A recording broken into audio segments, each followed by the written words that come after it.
Zed is excited at the proclamation Jin has made, and tells him, based on his response, he might just remove his head. Jin just calmly states that due to Zed's hazing, he took it as an act of violence. Zed lets out a powerful aura towards Jin, but he stands there firm with a cold stare. Zed wonders why Jin got so worked up over this, and he should have brought his sword towards him instead of Kajin. But Jin just says truthfully he can't beat Zed just yet, but he thought if he could, that's exactly what he would have done. Zed releases the grip on his aura sword, saying Jin must not value his life, or is just too confident that he's his father's favorite. But Jin replies that a true rune candle wouldn't just sit back and take disrespect, just because an opponent is stronger. You can lose your life in an instant, but honor is forever. Zed smiles and laughs at this answer, and the response makes Jin's uncle so happy. He says Jin is truly worthy of the rune candle name, and tells the cadets not to forget what happened today. This is what it's like to be in a family of sword fanatics, and then dismisses the class. Jin looks towards the twins and offers them a piece of advice. You two might be scared of your older siblings now, but what about the future? Don't hide under them and focus on what is in front of you, and think about your own futures for once.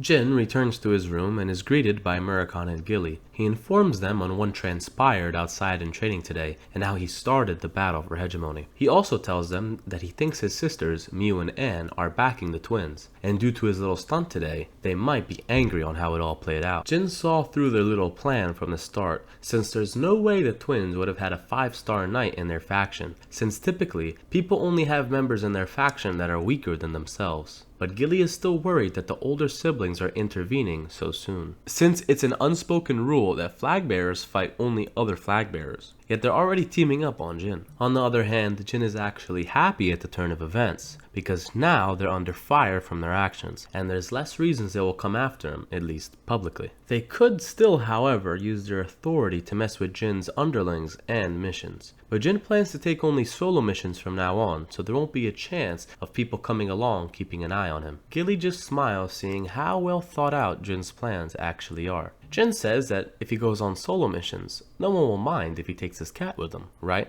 But it won't be for the next mission though, he has some things to do. Murakami is curious on what these things actually are, but Jin doesn't divulge, and tells the two to stay low for the time being. Some time passes and Jin and the twins are training under Zed directly, in a special class only available to Rune Candle's siblings. Zed is standing over a table with a stone ball, and the twins' faces seem to be battered, signaling the older sisters might have gotten a little angry. Zed continues his dialogue on the family swordsmanship, telling them how it's destructive and focuses on power. There's no one way to learn this said power, and each member of the family has their own interpretation. But there are secret aura techniques that can be learned after becoming a flag bearer. He asks the boys if they know a difference between rune candles and other martial artists. Jin raises his hand with the answer. The difference is the unique physical abilities and talent the bloodline possesses. Zed nods in approval. Being a rune candle means that you're of a blessed bloodline that has a natural affinity for the sword, with impressive physical attributes, which normally surpasses regular humans. Even if there's slight deviations, the three boys are still way above average, and what you have learned so far has been simple and easy. But now, the real test begins. He hands each of the boys a steel ball, and Jin holds one in his hands, but notices that there's something inside, some fragments maybe. Zed continues that this is called a clear rock. Once you hit it, you hear a ring-like sound. He will demonstrate the sound and whacks the ball with his sword, creating a screeching-like sound, causing discomfort in all the boys' ears. He hits it again, this time down the middle, and a smooth chime is heard, calming everyone down. Zed tells the boys that the rock makes a different sound based on the strength used to hit it. If your strike isn't hard enough, it will make an unclear screeching sound. But if you hit it just right, you can hear a beautiful melody. Jin thinks the meaning behind this training is strength control and mental fortitude, because rune candles on average are stronger than most, so this is an excellent exercise for them. Jin thinks, however, this challenge is too easy and way too safe to be a rune candle training method. And right on cue, while he's talking shit, Zed tells the boys that he will show them the third sound. Third sound? Jin recalls what he felt inside the ball, those pieces of fragments, and he immediately realizes what is about to happen and runs towards the twins, telling them to get down. Zed smacks the ball and a huge explosion occurs. Jin and the twins turn to see what in the world just happened. Zed informs the group that if you strike hard enough, it can create an explosion. Zed continues saying that these three are the first ones since Luna not to get caught up in the explosion. Zed tells them that all of their siblings went through this same trial, and honestly, he never thought anyone else would get through the demonstration unharmed ever again. Jin raises his hand, asking how Luna avoided it, but Zed says if he tells him, it might demoralize him. You see, Luna didn't even try to evade the blast. In fact, she didn't even see it coming, but she is so strong that the explosion just didn't do anything to her, which shocks the three brothers.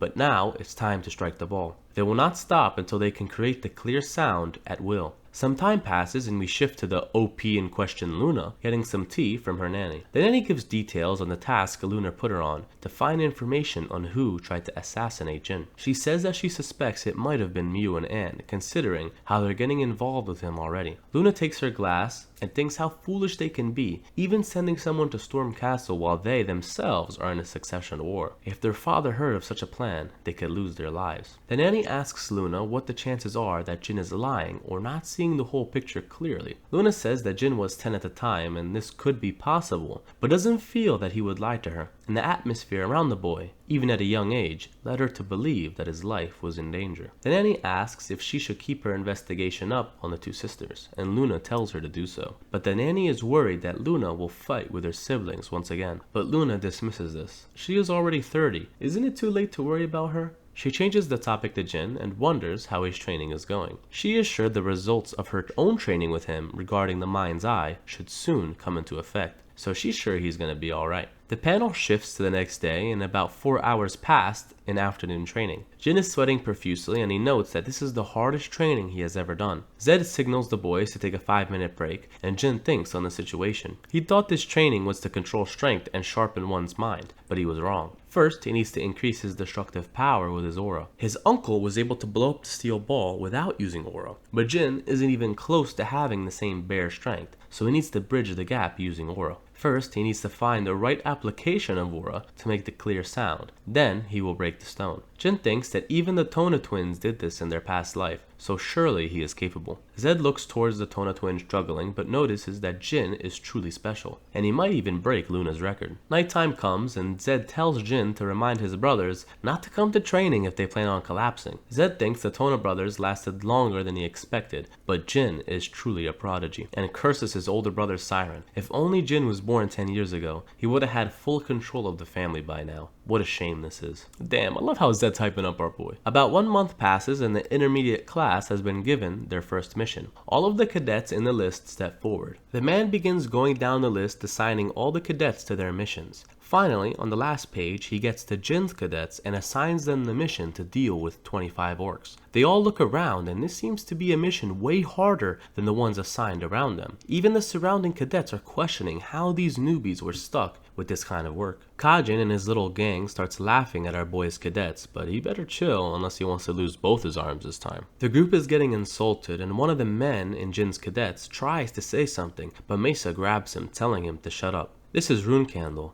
They must carry out their mission perfectly. This is the only way to get back at these losers. We shift back to the siblings training and we see them still toiling away, smacking the steel ball. Heitona accidentally gets sent into space by hitting the ball so hard, and accidentally hits Jin with the fragments. Jin says it's fine since it's just practice, but keep that shit away from him. They've been doing this for a month and each of the boys are now able to blow the balls up. Even though Jin thought it would take the twins a little bit longer. As Jin was hit by Heitona, he had a strange sensation. While the fragments were flying at him, almost like an arrow, the trajectory was so precise. If those fragments came flying again, Jin could definitely avoid them with ease. Is this a sensation he felt, the result of the training with Luna? Jin wants to break the steel ball and try to get this sensation again, but is interrupted by Zed informing him that they have been assigned to a mission. The twins are in despair, learning that they need to go on a mission that's in the Behement Empire. They are attending a banquet, so it's more of an event than a mission. Zed scolds the boys, and how dare they sigh after being assigned a mission. If they do this again, he will surely take their lives. Jin thinks that his older sisters must be behind this to send the twins to that faraway empire. Zed tells the boys that this will be a big event, so they need to be on their best behavior. As for Jin, the mission assigned to him is a VIP assassination. The target is the Talaris' lover of the Ice Palace. The Ice Palace is a huge tower in the center of the Western Sea. The master of this palace is referred to as the tower's owner. The 51st master is Talaris Andorma, nicknamed the Spider of the Abyss, and is famous for being merciless towards those who touch her boyfriends. A little weird fact, but whatever. Zed shows Jin the target, Alcaro Chenderer.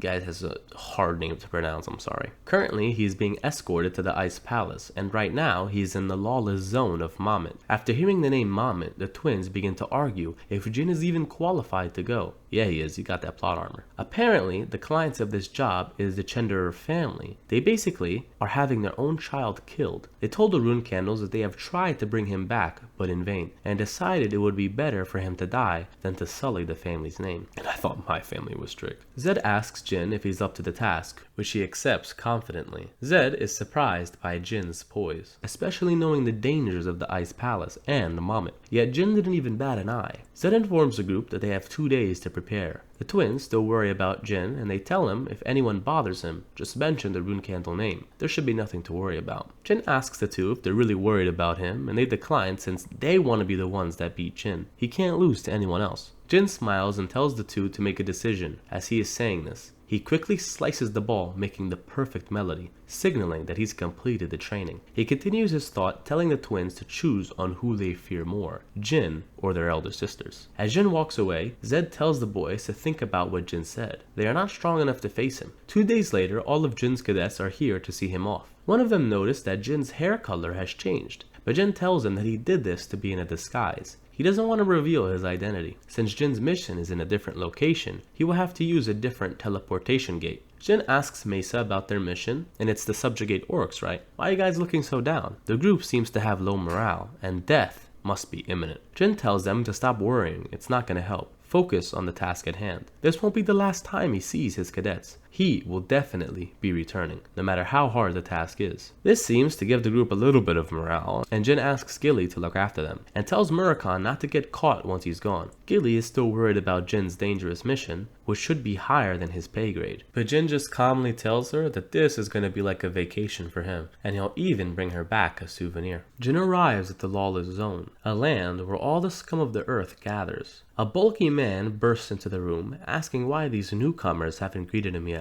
But the men around just laugh and joke around, and everyone raises a beer. The bulky man turns to see Jin entering the tavern with his cold blue eyes. The group is confused because they actually do have a new guy. Jin flicks a coin, asking for some water and some food. The men are shocked at the balls on this guy to walk in here like that. Thonk, the big guy from before, asks if Jin is a renegade 9-star knight or something. If he's new to Mamet, he needs to learn the rules, and tells Jin to get on his knees. Jin doesn't have time for these games and puts a dagger to the man's throat, killing him instantly, but never breaking his stare with the bartender, asking for his food and drink. Everyone looks shocked for a second, but bursts out in laughter at Thonk's death. Jin silently looks at the crowd and thinks on his master's words. This place is full of crooks, and in order to be accepted, you need to demonstrate that no one can mess with you. Jin thanks his master, and since she has been a great help in his past life, and even now, he wants to repay her one day. The bartender hands Jin some food, assuring him that it's not poison, since poison is forbidden in the town.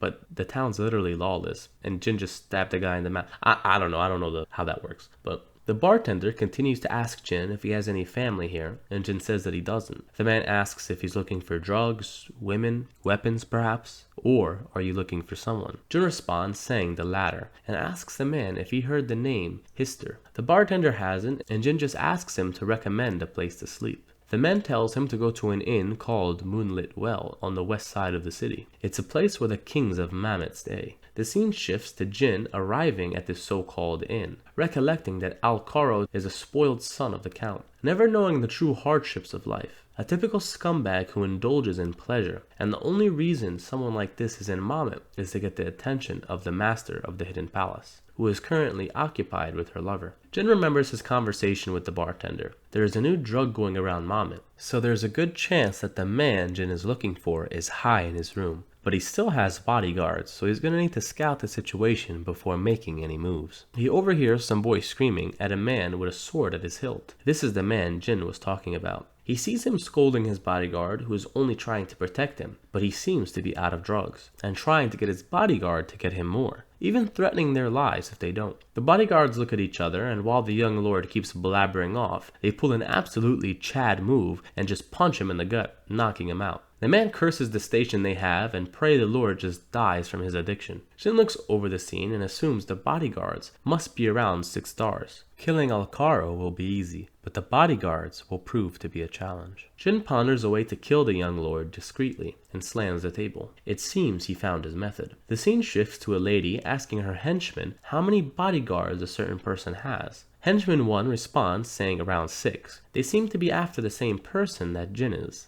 The larger henchman says now that the lady is here, even 6 bodyguards shouldn't be a problem. She confirms his location and tells her men that this is the place they need to be. As she is approaching, a crackle is seen in the sky, and a huge lightning bolt hits the inn, and the lady is immediately regretting her decision. We flash back to Jin finding his idea to kill Alcaro. He will attack the inn with magic. Though Jin is only a 4-star magician, if he adds spiritual energy to the mix, it can greatly affect the potency of his magic. The result will be a 6-star spell, and no one would suspect a 15-year-old to be able to cast a 6-star spell. Even Barrett and Zipfel around this time is only 6 stars. Using spiritual energy, he will have to make the spell appear that it has come from the outside, so maybe a lightning spell would be best. He gathers the shadows around him and casts spiritual release, and lightning begins to envelop his figure. He casts summon lightning, and a huge thunderbolt strikes the building, decimating it. We are now introduced to the girl that's also trying to get at Jin's target. This is Cyrus Endorma, and she is the captain of the Hidden Palace's 7 swords, and the daughter of its current master. She is worried about the 6 members of her faction and her mother's lover, so quickly orders her men to get inside. Lightning strikes again on the path the group tries to take. One of the bodyguards begins to get angry, questioning if this is a Zipfel mage. They already took care of them, so is this revenge? The impatient bodyguard continues to run in, despite the young lady's warning. He is fried from a thunderbolt, turning him into some burnt toast. The other bodyguard rushes to the girl's side, and Cyrus assumes, due to the strength of that last bolt, this must be the end. She rushes in to check for survivors, and Jin seems to be a little injured as well. He underestimated the strength of his own spell, noting that it was closer to 7 stars.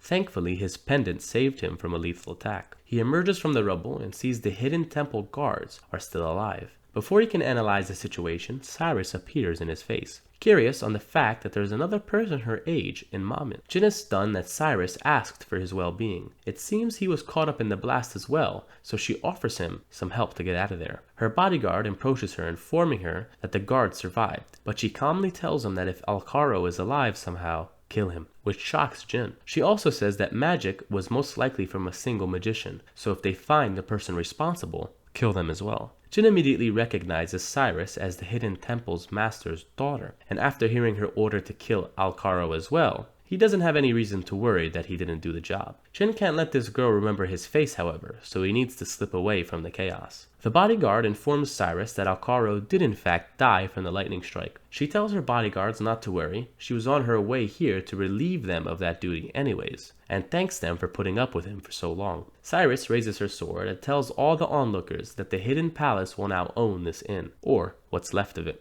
Mamet residents begin to scream at this outrage. It doesn't matter who she is. This is Mamet. No one has authority here. She doesn't take these statements lightly. She coats her sword in frost and dances between the 2 men talking, killing them instantly. She begins to talk again, informing the group on how the terrorist attacked and is escaped, and letting them know if they are involved whatsoever, they will be dealt with as well. And due to the circumstances, it's only fair that she takes control of the inn, and orders everyone to look for the magician who destroyed it. One of the men tells Cyrus that there isn't a single magician among them. Cyrus knew this, however. She assumes that one of these scumbags brought the magician here. She looks towards Jin, who's still on his knees, and wonders why he didn't get up since she told him to. Jin pretends to be scared and have a wounded leg, and Cyrus just notes that he's quite the coward, but also thinks he's pretty cute, and pulls out lotion to heal his leg. Jin gets up and she begins applying the medicine, saying how lucky someone as weak as him survived the lightning strike, and think of this gesture as an honor of the great Cyrus. Jin asks how he can repay the favor, but Cyrus tells him that there's no need for that. How can he possibly repay someone as great as her? Just consider it a nice memory. Ah, another humble character I see. She tells him to once in a while just bow in the direction of the Hidden Palace, and takes her leave.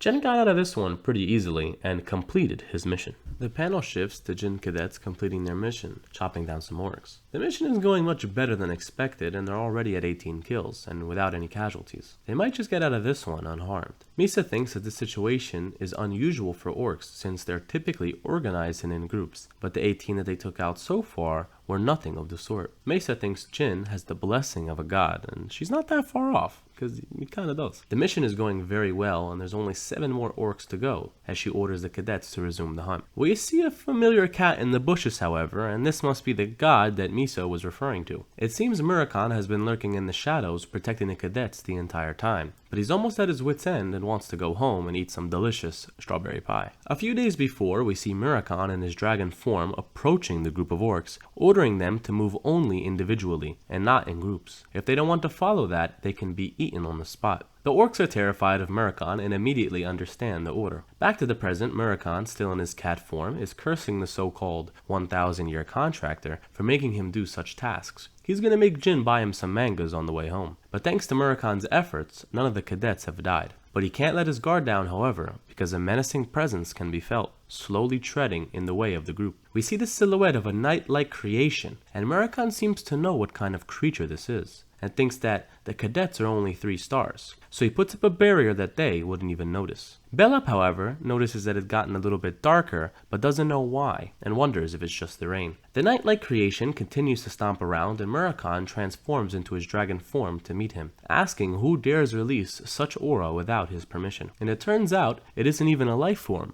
but a cemetery giant. Murakon was sure the dragons destroyed all of these 2,000 years ago. But what is one doing out here of all places? It's supposed to protect the graves of dead gods. Murakon doesn't appreciate the reunion and wants to deal with this thing in one blow, and charges shadow energy into his mouth. He lets out a beam of spiritual energy, seemingly decimating the giant. Murakon transforms back into his human state, noting that it's been quite a while since he had to use his real power. He's not quite used to it yet. He ponders on the situation, and there's no way that there's only one cemetery giant roaming around. The Zipvels have to be related. He won't tell Jin about this just yet. He will protect him if anything happens. For now, Jin needs to focus on growing, and in maybe 10 years, he'll be able to fight the Zipfel. The scene shifts to Bovard Gaston, and of course this guy has something to do with this. He's had something to do with everything. Telling a new character, Lord Vishukel, that his masterpiece, the cemetery giant, has been destroyed.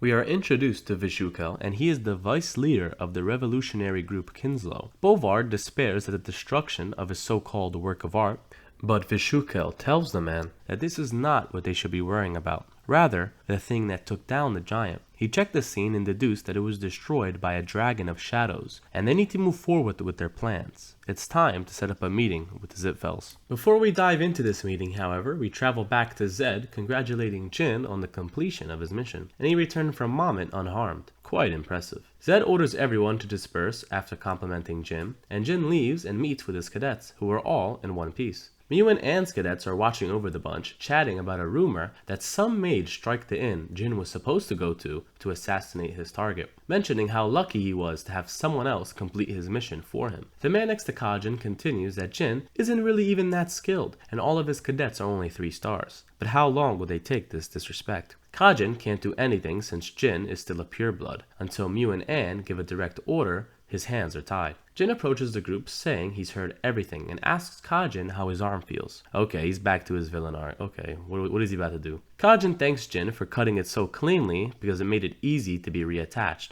And Jin wonders if all these guys can do is talk behind his back. They apologize, but Jin says they don't need to. He's not a flag bearer yet, so he's not their superior. Kajin argues that he's still a pureblood, so technically he is, and with one word he can have all of them killed. Jin wonders why Kajin thinks he would do something like that, and he replies saying that they were being disrespectful just now. And Kajin doesn't relent, standing up, continuing to taunt Jin, saying how he can only complete his missions through sheer luck. Jin just calmly tells Kajin that he has it all wrong. Jin didn't call him an eyesore just because they were talking some shit. He did it because Kajin is the most skilled 5-star knight in the intermediate class, and even stronger than Jin. So how come you're this strong and all you can do is talk? Jin thought he was clear when he said anyone could challenge him at any time. He points his sword at Kajin, and the man's veins bulge in his forehead after seeing this proclamation. He won't go easy on the young master, and doesn't want any aura restrictions. He pulls his sword, cursing Jin for his arrogance, and strikes at him. Jin blocks but notes that the strike is heavy, but Jin cannot be caught up with this type of opponent. Kajin continues to taunt Jin as he raises his sword into the air, gathering aura around it. He smacks it down on Jin, telling him that he isn't on his level yet, and kicks him in the chest plate, sending him flying. He lets out another wide slash, but Jin notices that he can see it. This must be the result of the steel marble training. He can see through all of Kajin movements. There are infinite ways a sword can strike through the air, but a 5-star knight is limited in the ways that he can manipulate his blade. It's even easier reading an enemy blinded by rage. Jin confidently tells Kajin that he will end this duel in 3 moves, and there is nothing that he can do now. He has read all of his movements. Kajin curses the brat, but Jin continues. First, he will slash left, then do an irregular upward swing, and finally an aerial attack. We see Jin putting aura into his sword and lets off an attack that Kajin is unable to block. It connects and Kajin's sword is blasted off while he is sat on the floor, completely confused on how he was beat. Jin points his sword towards Kajin, informing him the truth that Jin is a 5-star aura user, and he's gotten there faster than expected. Kajin wonders if he has been tricked, but Jin never did the sort.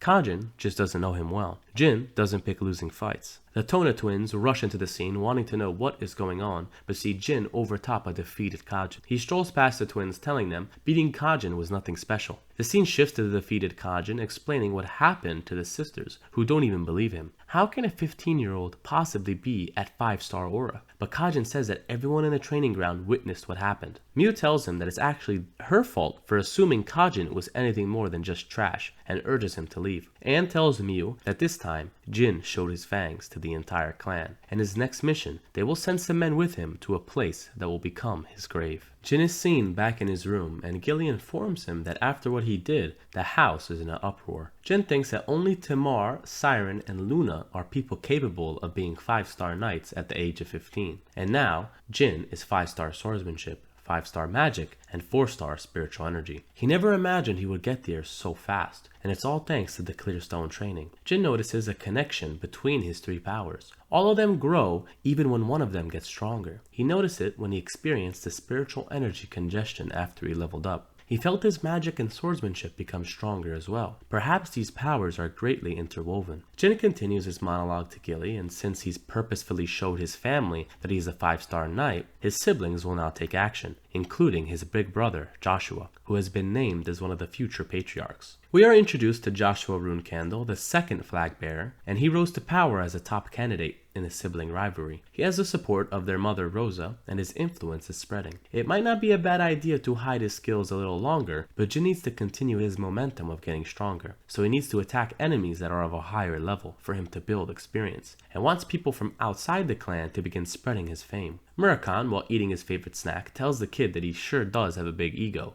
but he is right in this situation. The patriarch is coming to the Garden of Swords, and it's revealed that Siren's wish is to have a patriarch that is not Joshua. And in fact, Siren has not been satisfied with anyone since Luna, but she isn't interested in the clan. The succession dynamic was set in stone until Jin flipped it on its head as a dark horse. Siren is the type of person to give anyone an opportunity despite age, so Jin should expect another test like the first mission. But whatever mission that Siren sends him on, he will definitely be ready for it, and wants to overcome the age difference between himself and the other siblings. And also, sending him away on missions is another way to protect him from being killed by his siblings. Gilly tells Jin that once words spread about his power, many important figures from around the world will request an audience with him. Jin thinks it might be appropriate to host a banquet to host all of these different characters, and will host it when his father arrives. He tells Gilly to make sure that she is ready, and to keep an eye on Murakhan. If he messes up his transformation, it could be the end of us. Murakhan is shocked at Jin's little belief in him, and even more depressed when Gilly agrees. A few days pass, and Gilly is seen tending to a flower in Jin's room. Petro informs them, telling them that the Imperial Vermont family has sent correspondence to the banquet. Jin is surprised that he even piqued the interest of the Imperials. The Patriarch's arrival will be in 1 month, and Jin has already coordinated other clans and organizations to match that date. His siblings have been quiet, and Jin thinks that they have to, since if they act out now, it's basically advertising that they're scared of the youngest sibling, which isn't a good look.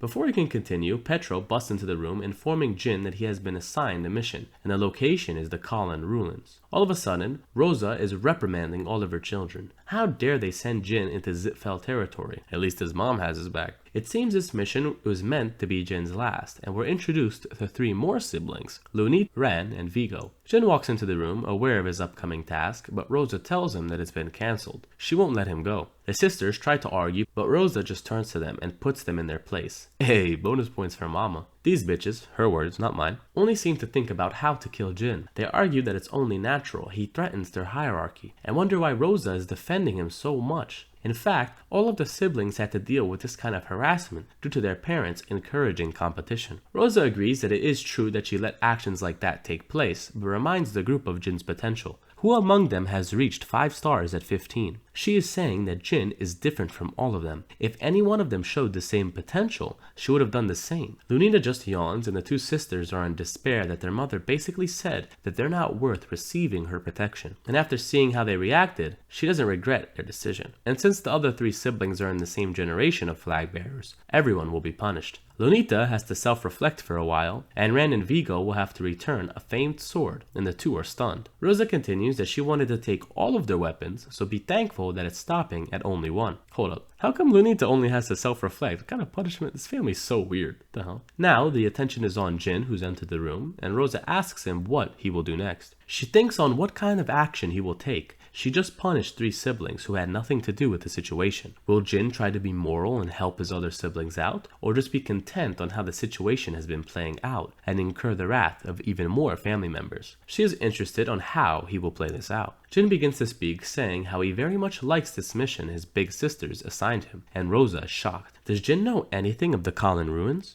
Jin says that he knows that it's Zipfel territory, and the rune candles failed to conquer it before. Jin knows it's dangerous, but never wants to back down from a challenge. Jin appreciates this mission from his older sisters, and is actually happy that they assigned him to it. Jin knows the dangers, but it must be a testament to how skilled Miu and Anne believe that he is. Isn't that why they assigned him it in the first place? Rosa is impressed by the confidence of her youngest son, and Jin continues that suddenly canceling a mission for the youngest will undermine the clan's power in the face of their supporters. Rosa, however, mentioned that no one would think twice if Jin decided not to go on this mission, and this is all a plan to put Jin's life at stake, since the sisters cannot fight Jin directly. He admits he can't fight his sisters either, because he's not strong enough to win against them just yet, but the best thing that he can do is return from this mission and complete it flawlessly. Rosa tells Jin the dangers of Kalin ruins, and one mistake could mean certain death. Jin knows what he's signing up for, however, and wants an additional condition with the mission. If he completes it, he wants to keep the swords that are being confiscated from his older brothers, which takes both of them off guard. Ran tells Jin that he has many swords for him to choose from, so just give up on the mission.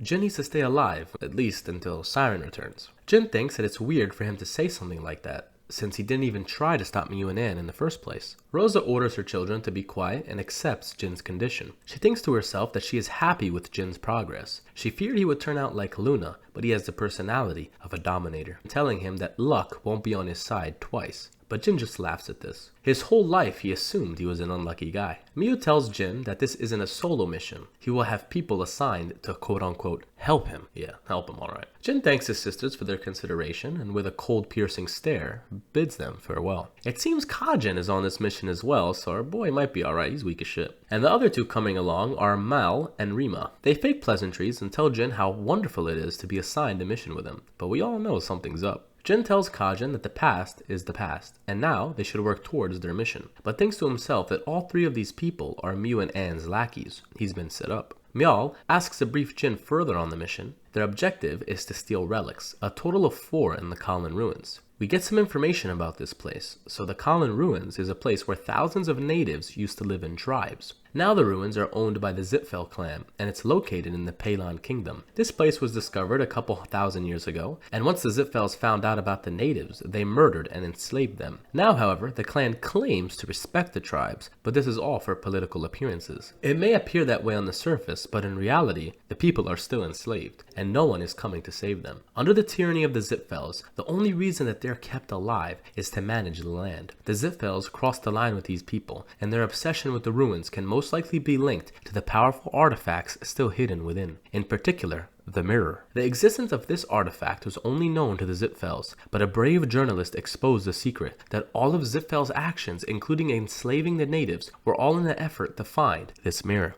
The fountain of mana. It is said from just a glance, one's mana can skyrocket to 7 stars. By using this artifact, Zipfels could mass produce elite magicians, and this process begins in about 10 years. So at this moment in time, they haven't found the fountain of mana yet. so Jin may be able to intervene, and will save thousands of people from their lives of being enslaved and tortured. The group arrives at the location and Miao tells Jin that the patrol guards are heading back. He also informs him the location of the guards' barracks and the location of the artifacts that are in the third warehouse. He continues that there must be some sort of barrier, so an ambush will be hard. Kajin tells Jin not to worry and they will protect him even if it costs their lives. Okay, like stop capping. Jin thanks Kajin for the reassurance and tells the group to rest up for an hour before they attack. He hands each of them a jerky from his snack pouch, but of course our boy had something planned. He masks up, telling the three to enjoy their naps, and the three immediately feel the effects of the food, wondering if it's poisoned. Jin assures them that it's just sleeping medicine, and tells the three lackeys that it was obvious that their mission was to kill him, but it's now time for Jin to actually complete the mission, even if it means doing it alone. And even tells the trio that their act would have been more believable if they were the same assholes they were at school. Jin leaves them and suits up, ready to embark on his daring mission. We see two guards protecting the warehouse, laughing back and forth, passing the time, but Jin ruins the party and immediately kills the jokester,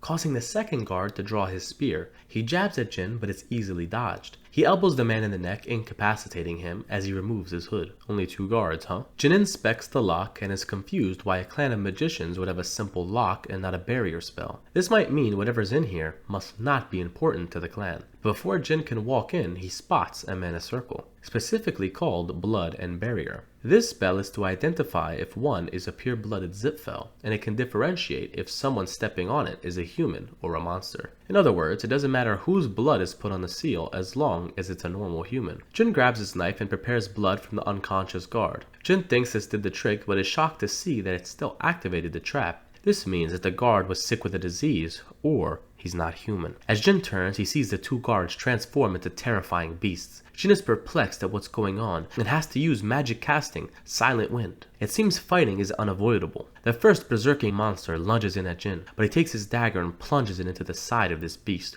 causing it to scream in pain. It swings its arm in retaliation, but Jin dashes back. He pulls his sword and infuses it with aura. The injured berserker removes the dagger from its side and its wound regenerates, alerting Jin to this skill. Those humans turned into high-ranking monsters with regeneration. What on earth are the Zipfels up to? Jin wonders if these are living golems, a practice which is very illegal. Is the Kalin ruins being used as a giant experiment with forbidden magic? Jin notes that living golems are equivalent to 4-star swordsmen, so he should easily be able to deal with them. Golems are magical weapons that can attack through all sorts of punishments, and their only weakness is their cores. The core is usually in one of 3 spots: the head, the heart, or the stomach. Jin prepares his sword and pierces one of the golem's head, but it doesn't back down and continues to swing. So it's not in the head, Jin concludes. If that's the case, Jin then steps back into that monster's abdomen and fires an aura blast into the beast, revealing the core from its chest. Jin is still disgusted that the Zipfels would do this to a normal human. The other monster begins its attack, but Jin slices its claws and pierces its chest, causing it to explode. He thinks the job is done, but hears one of the defeated monsters begging to be killed. Jin looks down on the poor soul and relieves his pain. He doesn't know how they ended up here,